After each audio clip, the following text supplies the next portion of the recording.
Hello everyone, welcome again. So आज हम पढ़ने वाले हैं एक बहुत ही ज़्यादा important topic, political institutions before Congress. It means Indian national Congress. अब इंडियन नेशनल कांग्रेस ये जो एक पॉलिटिकल पार्टी थी, क्या इससे भी पहले कुछ पॉलिटिकल पार्टीज वगैरह आई थी, कुछ एसोसिएशन आए थे, कुछ सोसाइटी वगैरह बनाई गई थी? सो बिल्कुल बनाई गई थी, क्योंकि ये जो इंडियन नेशनल कांग्रेस से पहले जो ये एसोसिएशंस आए, ये जो पॉलिटिकल ऑर्गेनाइजेशंस आए, तो इन्हीं की वजह से इंडियन नेशनल कांग्रेस भी बनी थी। आज हम यही टॉपिक पढ़ने वाले हैं, political institutions. It means Congress से पूर्व की जो राजनीतिक संस्थाएं थी, उनका क्या क्या एम था, उन्होंने कैसे कैसे वर्क किया, क्या क्या वो ऑर्गेनाइजेशंस थे, क्या क्या वो एसोसिएशंस थे, वही आज हम पढ़ने वाले हैं, जो आपके एग्जाम पॉइंट ऑफ व्यू से बहुत ज़्यादा इंपॉर्टेंट है। अब ये जो पॉलिटिकल इंस्टीट्यूशन बिफोर कांग्रेस जिसे हम पढ़ने वाले हैं, तो इसे और क्या कहा गया, rise of nationalism. It means यहीं से शुरुआत होती है राष्ट्रवाद की।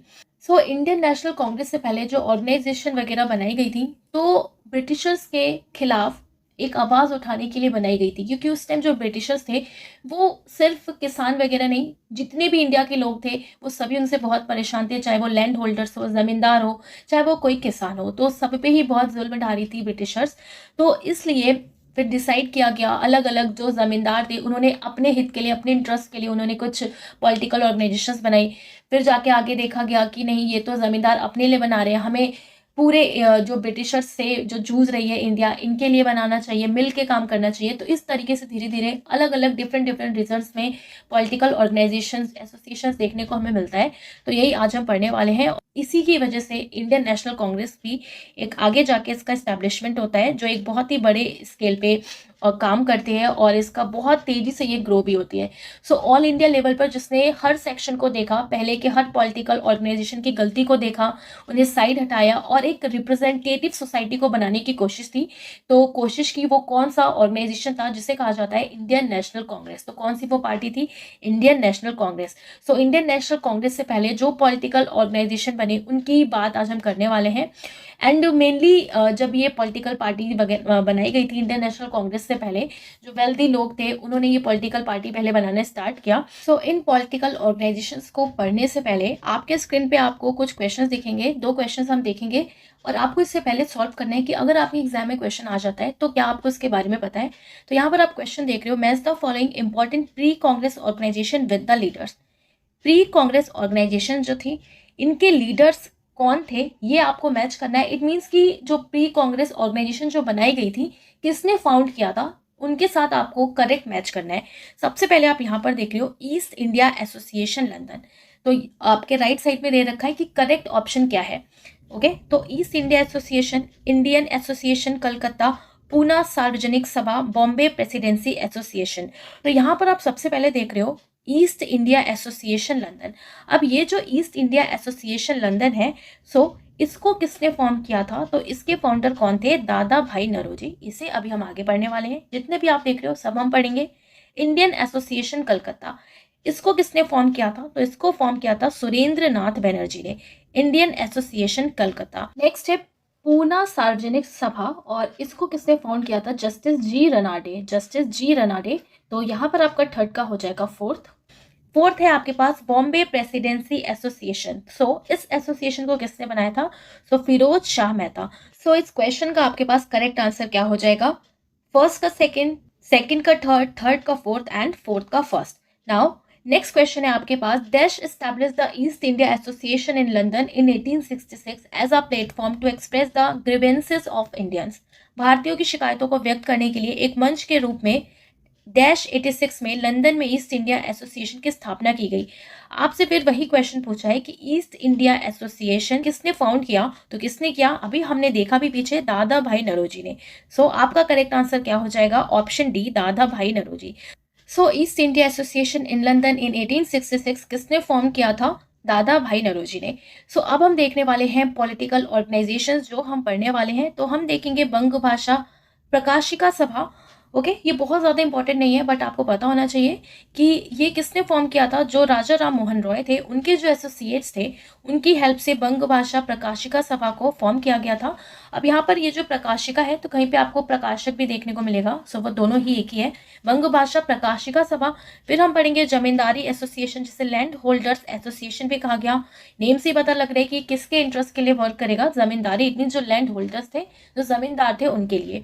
बंगाल ब्रिटिश इंडिया सोसाइटी हम पढ़ेंगे, ब्रिटिश इंडिया एसोसिएशन हम पढ़ेंगे, ईस्ट इंडिया एसोसिएशन दादा भाई नरोजी हम पढ़ेंगे, Indian league by Shishir Kumar Ghosh, ये भी हम देखने वाले हैं, Indian association of Calcutta Surendra Nath Banerjee and Anand Mohan Bose, Poona Sarvajanik Sabha MG Ranade, Bombay presidency association हम देखेंगे, जिसमें बदरुद्दीन तैयब जी, फिरोज शाह मेहता, केटी केलंग का नेम आता है, मद्रास महाजन, वीरा राघवचारी, सुब्रमण्यम अय्यर एंड आनंदाचार्युलू, इन सारे पॉलिटिकल ऑर्गेनाइजेशंस को हम देखने वाले हैं। सबसे पहले हम देखेंगे बंग भाषा प्रकाशिका, जिसे बंग भाषा प्रकाशक सभा भी कहा गया। अब ये जो फॉर्म हुआ था 1836 में बाय द एसोसिएट्स ऑफ राजा राम मोहन रॉय, तो यहीं से स्टार्टिंग होती है, बट ये बहुत ज़्यादा इंपॉर्टेंट नहीं है, बस आपको इसमें इतना याद रखना है कि ये जो बंग भाषा प्रकाशिका सभा थी, तो ये फॉर्म हुई थी 1836 में बाय द एसोसिएट्स ऑफ राजा राम मोहन रॉय। अब हम देखने वाले हैं सबसे पहला जो एक पॉलिटिकल ऑर्गेनाइजेशन माना जाता है, द जमींदारी एसोसिएशन, जिसे और क्या बोला जाता है, also known as the land holder society. अब इससे स्टैब्लिश किया गया था 1838 में, कहाँ पे, कलकत्ता में।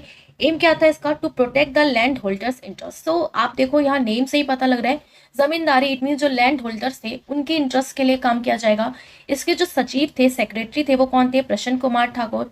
किसने फाउंड किया था, द्वारका नाथ टैगोर ने। तो आपको इनका नेम भी याद रखना है, किसने फाउंड किया था, द्वारका नाथ टैगोर ने। सेक्रेटरी कौन थे, प्रसन्न कुमार ठाकुर थे।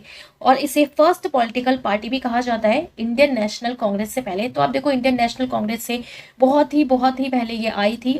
जिसे प्रथम राजनीतिक संस्था माना जाता है, किसे, द जमींदारी एसोसिएशन को। तो अगर आपके एग्जाम में क्वेश्चन पूछा जाए या आपसे कोई पूछे कि फर्स्ट पॉलिटिकल पार्टी किसे माना गया है, तो आपको ध्यान रखना है द जमींदारी एसोसिएशन। ओके, अब आप देखो इंडियन नेशनल कांग्रेस तो थी, तो वो तो बहुत बड़े लेवल पे बन चुकी थी, बट ये इंडियन नेशनल कांग्रेस से बहुत पहले की बात हो रही है। फर्स्ट पॉलिटिकल पार्टी आपको याद रखना है zamindari association, land holder society. Land holder से पता लग रहा है कि जो भी जमींदार थे, जो लैंड होल्डर्स थे, तो उनके इंटरेस्ट के लिए यहाँ पर बात की गई। और अब देखो ये जो लैंड होल्डर्स थे, तो ये भी किसानों का खून चूसते रहते थे, और ब्रिटिशर्स भी चूसते थे। तो ब्रिटिशर्स जो थे, वो तो सभी का खून चूसते रहते थे, सभी को परेशान करते थे। तो यहाँ पर आप देखो जो जमींदारी एसोसिएशन है, मेनली किसके लिए काम करेगी, जो लैंड होल्डर्स थे, वो अपने इंटरेस्ट के लिए उन्होंने ये एसोसिएशन बनाया था। द सभा was made up of wealthy businessman, जो वेल्दी बिजनेसमैन थे, उनके थ्रू इसे बनाया गया था। और इसमें कवर किया गया demand and interest of land holders only, सिर्फ लैंड होल्डर्स के डिमांड को ही इसमें कवर किया गया था। Okay, in order to achieve its objective it use constitutional agitation, जिसमें इन्होंने कॉन्स्टिट्यूशनल एजिटेशन का यूज किया, and hence marks the beginning of the organise political struggle. और इस तरीके से इससे देखा जाता है कि एक ऑर्गेनाइज पॉलिटिकल एक स्ट्रगल माना गया। और इसमें जो ऑब्जेक्टिव था वो बहुत ही लिमिटेड था, क्योंकि जो जमींदार थे, लैंड होल्डर्स थे, सिर्फ उन्हें अपना ही किसी तरीके से अपनी ही बात बनवानी थी।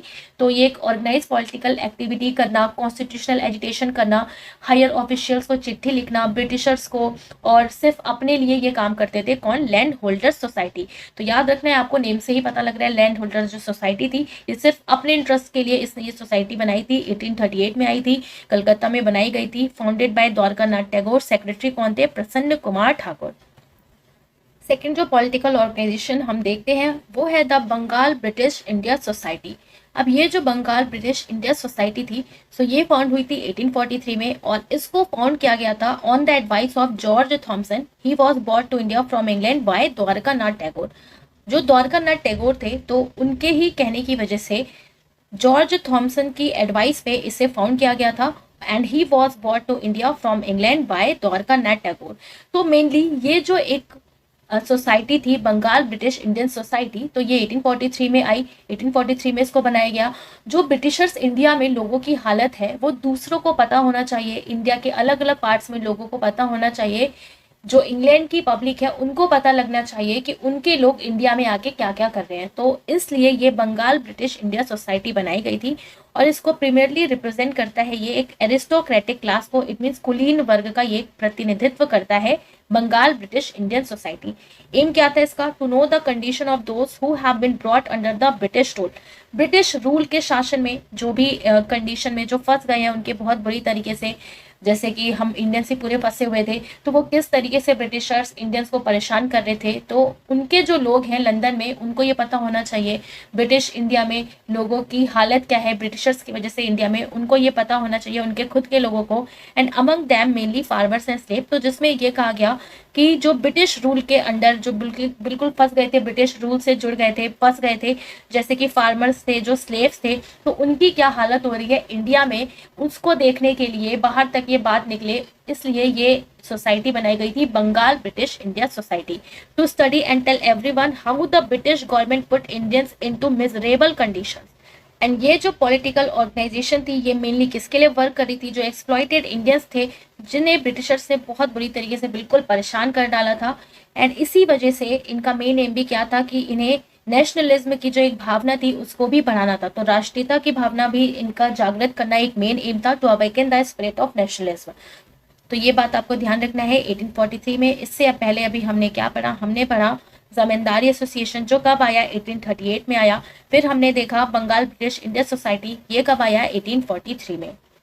अब जो पॉलिटिकल ऑर्गेनाइजेशन हम देखने वाले हैं, सो वो दो पॉलिटिकल ऑर्गेनाइजेशंस या फिर आप कहो सोसाइटी को मर्ज करके बनाई गई थी। सो लैंड होल्डर सोसाइटी और बंगाल ब्रिटिश इंडिया सोसाइटी को आपस में जब मर्ज किया गया, सो एक हमें एक नया ऑर्गेनाइजेशन, एक नया एसोसिएशन मिलता है, जो है British Indian association. So land holder society और बंगाल ब्रिटिश इंडियन सोसाइटी दोनों को जब आपस में मर्ज किया गया, सो एक तीसरा ब्रिटिश इंडिया एसोसिएशन बनाया गया जो दोनों के वर्ग को देखेगी। सो आप देख रहे थे कि जो लैंड होल्डर सोसाइटी थी ये सिर्फ अपने इंटरेस्ट के लिए वर्क करी थी, राइट। और जो बंगाल ब्रिटिश इंडिया सोसाइटी थी तो इसने आवाज उठाई थी गरीबों के लिए, स्लेव्स के लिए, फार्मर्स के लिए। फिर सोचा गया क्यों ना एक ऐसा एसोसिएशन बनाया जाए जो दोनों के लिए काम करे, क्योंकि डिफरेंट डिफरेंट रीजंस में लोग अपने अपने लिए एसोसिएशंस बना रहे हैं जो इतना ज्यादा वर्क नहीं कर पा रहा था। तो इन दोनों को मर्ज कर दिया गया और ब्रिटिश इंडियन एसोसिएशन का फॉर्मेशन किया गया। अब ये जो ब्रिटिश इंडिया एसोसिएशन का फॉर्मेशन किया गया, सो ये हुआ 1851 में। कहाँ पर स्टैब्लिश हुआ? कलकत्ता में स्टैब्लिश हुआ। ओके, सो क्या देखा हमने कि ये एक मर्जर था लैंड होल्डर सोसाइटी का and Bengal British Indian society का, जो 1851 में बना है कलकत्ता में। किसकी हेल्प से बना? फाउंडर कौन थे इसके? सो राधा कांत देव थे। ओके, सो राधा कांत देव इसके फाउंडर थे एंड राजा कली कृष्ण देव इसके चेयरमैन माने जाते हैं। तो आपको इन दोनों का नेम याद रखना है, राधा कांत देव एंड राजा कली कृष्ण देव। दोनों का नेम काफी मैच करता है, राधा कांत देव, राजा कली कृष्ण देव, इसलिए आप याद रख पाओगे। एंड देवेंद्र नाथ टैगोर जो थे वो इसके सेक्रेटरी बनाए गए थे। तो ये जो नाम आपस में इंपॉर्टेंट है इस एसोसिएशन से रिलेटेड, ये आपको ध्यान रखना है। राधा कांत देव जो फाउंडर थे, राजा कली कृष्ण देव जो चेयरमैन थे और सेक्रेटरी बनाए गए थे देवेंद्र नाथ टैगोर। सो ये जो ब्रिटिश इंडिया एसोसिएशन था, क्योंकि ये मर्जर था, दोनों ही अभी हमने जो एसोसिएशंस पढ़े उनका, तो इसने बात करी इंटरेस्ट ऑफ लैंडलॉर्ड्स की भी और जनरल पब्लिक की भी। सो जो आम जनता थी उनका जो राइट्स है, उनकी जो नीति वगैरह है, तो उसको प्रोटेक्ट करने की बात की गई इस एसोसिएशन में। और जो जमींदार थे उनके इंटरेस्ट के साथ साथ जो आम लोग हैं उनकी जो नीति है इसको भी प्रोटेक्ट करने की बात की गई इस एसोसिएशन में। अब ये एक ऐसा इंस्टीट्यूशन था जो ओपन हुआ, इसकी जो बाहर भी इसकी शाखाएं खोली गई, इस संस्था के बाहर भी कई सारे संस्था बनाई गई थी। सो ब्रिटिश इंडिया एसोसिएशन की बाहर भी संस्था बनाई गई थी, ये बात भी आपको ध्यान रखनी है। और इस एसोसिएशन को भारतीय सभा भी कहा जाता है। इस एसोसिएशन में बहुत सारे वर्क भी किए गए थे वैसे, तो ये मेन आपको ध्यान रखना है कि ये जो एसोसिएशन था इसे भारतीय सभा भी कहा गया। और इसमें कई सारे इंपॉर्टेंट पॉइंट्स हैं, तो इसमें से कुछ आपको याद रखना है कि जैसे कि इसमें बात की गई कि जो टैक्स लगता है सॉल्ट पे वो भी ना लगे, और जो डाक घर वगैरह है यानी कि जो पोस्ट ऑफिस है उसका जो प्राइसेस है वो बहुत ही ज़्यादा बढ़ा रखा था, तो उसको कम करने की इसमें बात की गई। सो ये इंपॉर्टेंट बातें आपको ध्यान रखनी है द ब्रिटिश इंडिया एसोसिएशन से रिलेटेड।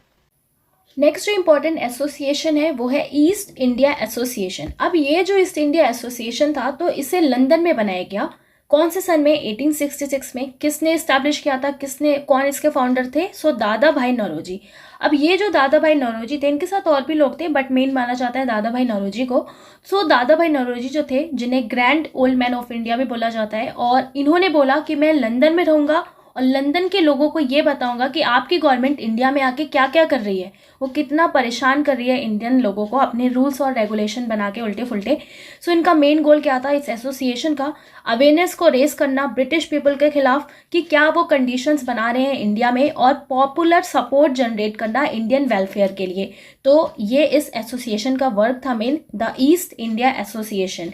इसके आगे हम पढ़ेंगे इंडियन लीग आया था एक 1875 में, जिसे शिशिर घोष ने फाउंड किया था, और आगे चल के ये मर्ज हो जाता है, या फिर आप कह सकते हो ये जो ईस्ट इंडिया एसोसिएशन आता है 1876 का, इसने इसको कहीं ना कहीं रिप्लेस कर दिया था या इसको अपने में मर्ज कर लिया था।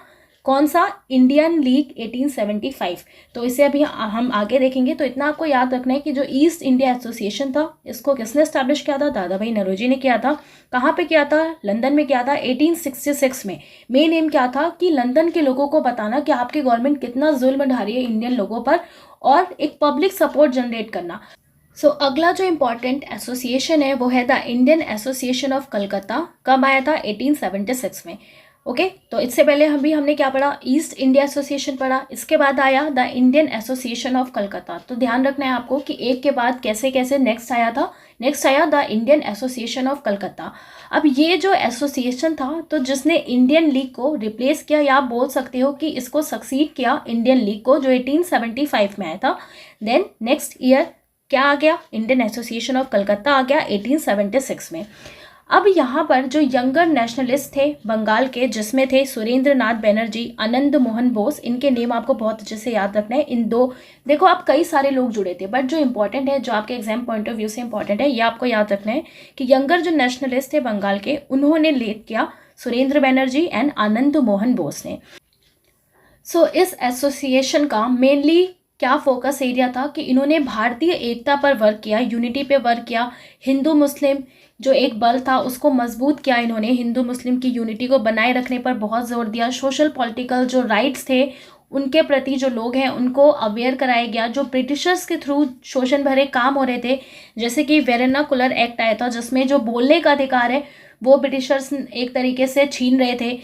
आर्म्स एक्ट आया था, इल्बर्ट बिल आया था। इल्बर्ट बिल के बारे में मैंने आपको बताया था जब इंपॉर्टेंट एक्ट्स हमने पढ़े थे। और इन्होंने कहा कि जो सिविल सर्विसेज की एज है इसे भी बढ़ाया जाए, और जो सिविल सर्विसेज का जो एग्ज़ाम होता है वो कहाँ पे कराया जाता है? ये कंडक्ट कराते थे इंग्लैंड में। इन्होंने बोला कि सिर्फ इंग्लैंड में क्यों कराओगे, इंडिया में भी कराओ। इंग्लैंड हम नहीं जा सकते इंडियंस, तो बोला गया कि जो सिविल सर्विसेज का एग्ज़ाम है इसे इंग्लैंड में भी कंडक्ट कराया जाए। मेन एरिया यहाँ पर क्या था कि हिंदू मुस्लिम यूनिटी को बनाए रखना और भारतीय एकता पर बहुत ज़्यादा यहाँ पर जोर दिया गया कि एकजुट होकर ही अगर हम काम करेंगे तभी ज़्यादा सक्सेसफुल माना जाएगा। ये एक पॉलिटिकल एसोसिएशन जो है ये बहुत ज़्यादा इंपॉर्टेंट है, the Indian association of Calcutta का 1876। नेक्स्ट जो हम पॉलिटिकल एसोसिएशन के बारे में देखेंगे वो है बॉम्बे में, कि बॉम्बे में कौन कौन सी ऐसी पॉलिटिकल एसोसिएशन बनाई गई थी। मेनली जो 3 प्रेसिडेंसी थी उस टाइम, बंगाल, बॉम्बे एंड मद्रास, वहाँ पर ये पॉलिटिकल ऑर्गेनाइजेशन देखने को मिली थी सबसे पहले। सबसे पहला हम देखते हैं बॉम्बे एसोसिएशन जो 1852 में आया था। किसने फाउंड किया था? बाय दादा भाई नौरोजी। और अब देखो ये जो एक बॉम्बे एसोसिएशन था, तो इसका मेन एम क्या था कि ब्रिटिश गवर्नमेंट थी उस टाइम, उसे छोटे छोटे सुझाव दिया करती थी, नोटिस देती थी, जो इस टॉपिक पे थे कि कैसे आपको रूल्स बनाने हैं, कैसे आप जो एक्ट्स बना रहे हो वो इंडिया के लिए प्रॉफिटेबल है कि नहीं। उनके प्रति जो ब्रिटिश गवर्नमेंट थी उनको सुझाव दिया करती थी, और यहाँ पर सलाह देने का काम होता था इस बॉम्बे एसोसिएशन का, जो स्टैब्लिश हुआ था 1852 में दादा भाई नौरोजी के थ्रू। और इसे माना जाता है कि ये फर्स्ट पॉलिटिकल ऑर्गेनाइजेशन है बॉम्बे का। मेन एम क्या था इसमें? एडवाइस करना गवर्नमेंट को in the interest of India. और ये जो बॉम्बे एसोसिएशन था, दादा भाई नौरोजी जो थे ये इन्फ्लुएंस हुए थे ब्रिटिश इंडिया एसोसिएशन जो आया था, जो अभी हमने पढ़ा, और इसके बाद ही इन्होंने एस्टैब्लिश किया बॉम्बे एसोसिएशन को बॉम्बे में। कब? 1852 में। नेक्स्ट जो इम्पॉर्टेंट है वो है पूना सार्वजनिक सभा। पूना का सार्वजनिक सभा, इसे स्टैब्लिश किया गया था 1870 में by MG Ranade, GV Joshi, SH Chiplunkar और उनके कई सारे एसोसिएट्स थे। तो आप देखो कई सारे लोग जुड़े होते हैं, किसी सिंगल जो है वो वर्क नहीं कर सकता, वो स्टार्ट तो कर सकता है बट एक अच्छे से उसको चलाने के लिए आपको एक पूरी टीम चाहिए होती है। तो बस उसी तरीके से आपको मेन नाम जो यहाँ पर है वो MG रनाडे का बहुत अच्छे से याद रखना है। सो ये जो सभा है ये सोशल पॉलिटिकल ऑर्गेनाइजेशन एक मानी गई और ये किस तरीके से वर्क कर रही थी, एज अ मेडिटेटिंग बॉडी या bridge between the government and people of India in order to popularise the peasants legal right. तो एक तरीके से ये ब्रिज का काम कर रही थी, लोग और गवर्नमेंट के बीच में जो गैप है उसको पूरा कर रही थी, ब्रिज बना रही थी कि जो एक बहुत ही अच्छे से कन्वर्सेशन हो पाए और जो पेशेंट्स का जो लीगल राइट है वो गवर्नमेंट के पास पहुंच पाए। तो उस टाइम इंडिया की गवर्नमेंट कौन थी, ब्रिटिशर्स ही थी, तो उनके पास इंडिया की जो पेशेंट्स का जो लीगल राइट है उसकी बात उन तक पहुंच सके। सो पूर्ण सार्वजनिक सभा कब स्टैब्लिश किया गया था, 1870 में। MG रनाडे का जो नेम है आपको बहुत अच्छे से याद रखना है। नेक्स्ट जो है वो है बॉम्बे प्रेसिडेंसी एसोसिएशन। अब ये जो बॉम्बे प्रेसिडेंसी एसोसिएशन है इसे स्टार्ट किया गया था by Badruddin Tyabji, Pherozeshah Mehta and KT Telang इन 1885। अब 1885 वही टाइम है जब इंडियन नेशनल कांग्रेस को भी फाउंड किया गया था। सो यहाँ पर आपको याद रखना है कि जो बॉम्बे प्रेसिडेंसी एसोसिएशन है इसको किसके हेल्प से स्टार्ट किया गया, Badruddin Tyabji, Pherozeshah Mehta and KT Telang इन 1885। ये एक तरीके से क्या थी, इसे फॉर्म किया गया था as a sub committee for financial agriculture activities के लिए। एग्रीकल्चर की जो एक्टिविटीज़ होती थी उनके लिए एक समिति या आप कह सकते हो एक सब कमेटी की तरह इसको फॉर्म किया गया था, बॉम्बे प्रेसिडेंसी एसोसिएशन इन 1885। अब यहाँ पर हम देखने वाले हैं अगला जो मद्रास की पॉलिटिकल एसोसिएशन है उसके बारे में, फिर हम करेंगे कुछ क्वेश्चंस और इसकी जो ट्रिक है कि कौन इससे रिलेटेड है, कौन किस ईयर में आया, तो मैं इसका वीडियो अलग से बना दूंगी, वरना जब मैं इसी में इंक्लूड कर देती हूँ तो आप भी लोग कमेंट करते हैं कि मैम बहुत कन्फ्यूज़न हो गया है। सो अब हम देखेंगे जो मद्रास में पॉलिटिकल पार्टीज बनाई गई थी या एसोसिएशन जो बनाई गई थी, तो दो हमें पढ़ना है। सबसे पहले है मद्रास नेटिव एसोसिएशन। अब ये जो मद्रास नेटिव एसोसिएशन है तो ये किसके थ्रू बनाया गया था, सबसे पहले तो आपको इनका नेम ही याद रखना है, गजुला लक्ष्मी नारासु चेट्टी 1852 में। अब यहाँ पर ये जो मद्रास नेटिव एसोसिएशन बनाया गया था तो एक तरीके से आप कह सकते हो जो लीगल इश्यूज़ थे इसकी जो इन्फॉर्मेशन थी आम जनता को नहीं थी, तो उनसे जुड़े जो भी प्रॉब्लम्स वगैरह होती थी उसकी वकालत करता था ये मद्रास नेटिव एसोसिएशन। सो ये एडवोकेट करता था for legal issues that were not known to the general public. So Madras native association कब आया, 1852 में आया। नेक्स्ट आपको देखना है मद्रास से रिलेटेड मद्रास महाजन सभा, वेरी इंपॉर्टेंट। अब ये जो मद्रास महाजन सभा है ये कब आया था, 1884 में आया था, इंडियन नेशनल कांग्रेस के फॉर्मेशन से 1 ईयर पहले 1884 में। Founded by Subramaniam Iyer, M Veera Raghavachari, P Anand Charlu, Raja Savalai Ramaswami Mudaliar etcetera. Okay, तो ये इंपॉर्टेंट नेम है। फिर से मैं आपसे कह रही हूँ बहुत सारे लोग जुड़े थे बट जो इंपॉर्टेंट है जो आपके एग्जाम में बार बार पूछे गए हैं ये हमें याद रखना है। तो ये इंपॉर्टेंट नेम है इस सभा से रिलेटेड, मद्रास महाजन सभा।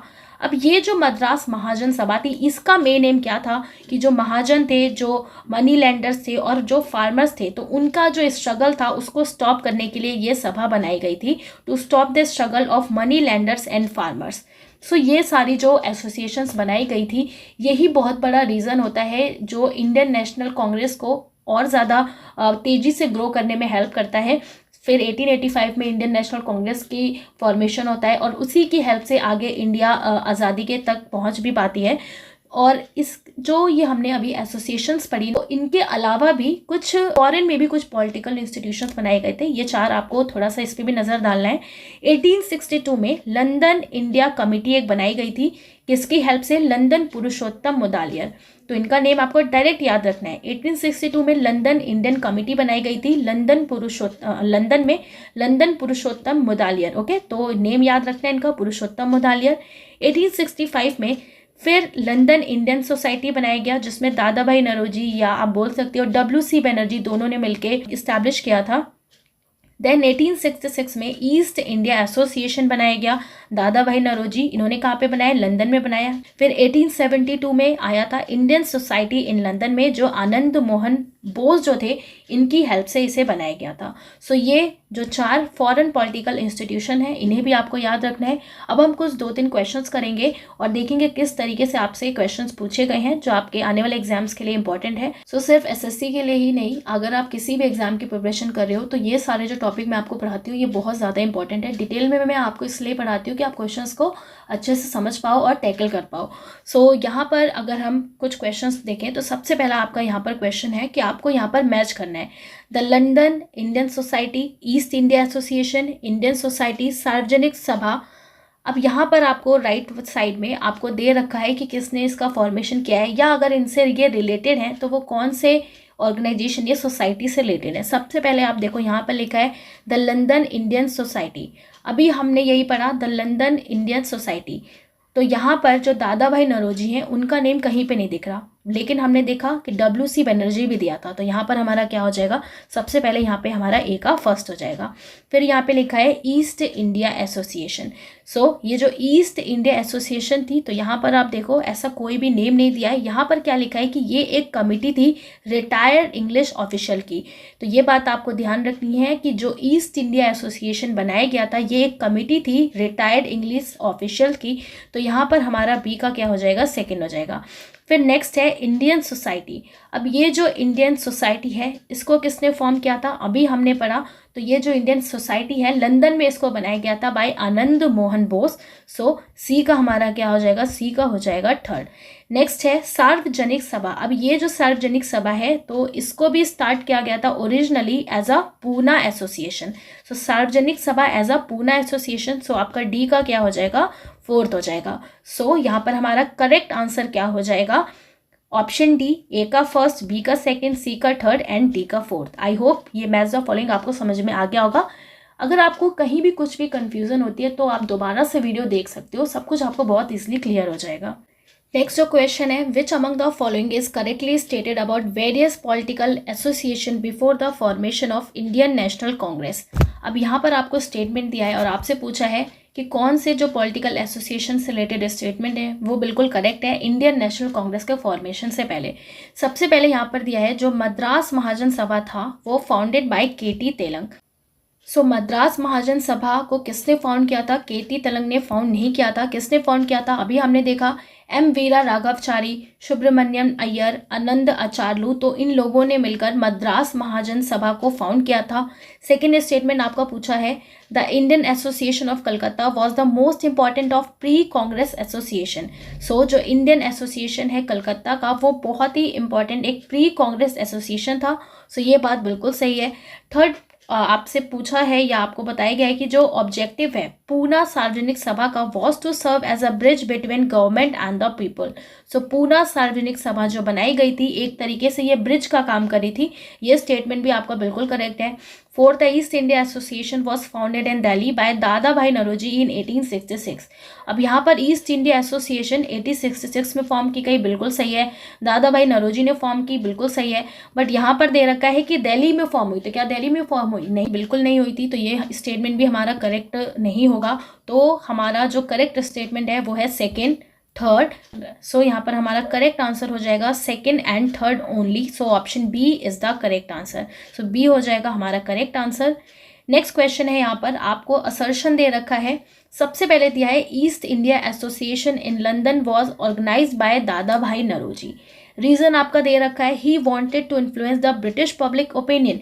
ओके, सो जो ईस्ट इंडिया एसोसिएशन थी जो लंदन में फॉर्म की गई थी वो ऑर्गेनाइज की थी दादा भाई नौरोजी ने, बिल्कुल सही है। उन्होंने की थी, इसलिए की थी क्योंकि वो चाहते थे, इन्फ्लुएंस करना चाहते थे जो ब्रिटिश पब्लिक का ओपिनियन। तो ये कोई इसका रीज़न नहीं है कि वो इन्फ्लुएंस करना चाहते थे। तो यहाँ पर आपका ऑप्शन क्या हो जाएगा कि ए तो ट्रू है बट आर जो है वो फॉल्स है। सो ऑप्शन सी हो जाएगा इसका करेक्ट आंसर।